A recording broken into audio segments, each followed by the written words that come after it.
We're going to start with the race for the White House, just 11 days until the final votes.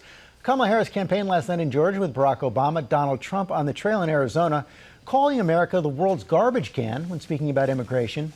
He promised to fire the special counsel who's prosecuting him, and he's facing a new accusation of sexual misconduct. Our political team is tracking the campaign's record-breaking early vote and the latest polls. Chief White House correspondent Mary Bruce starts us off in Georgia. Good morning, Mary. Good morning, George. Well, as we enter this final sprint, Kamala Harris is calling on her biggest celebrity supporters, from the boss to Tyler Perry to Beyonce, who she'll be appearing with tonight. She is trying to pull out all of the stops and try and push voters to the polls. Overnight in Georgia, Kamala Harris with former President Barack Obama on the trail together for the first time.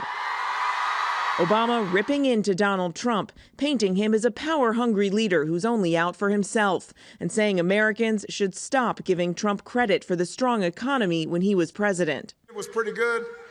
Yeah, it was good because it was my economy.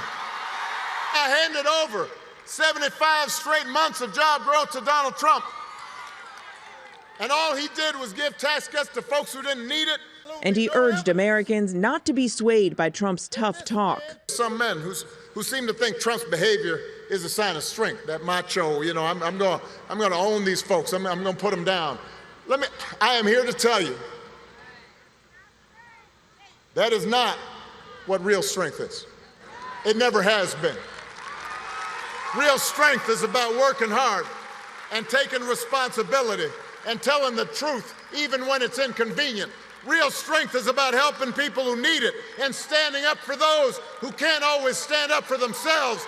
That's what we should want in our daughters and our sons. And that's what I want to see in the President of the United States of America. Riling up the crowd of over 20,000, Harris promising to put Americans first, not herself.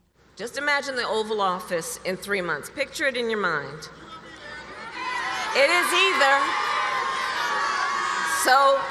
But there's a choice that everybody has. So let's imagine it for a moment.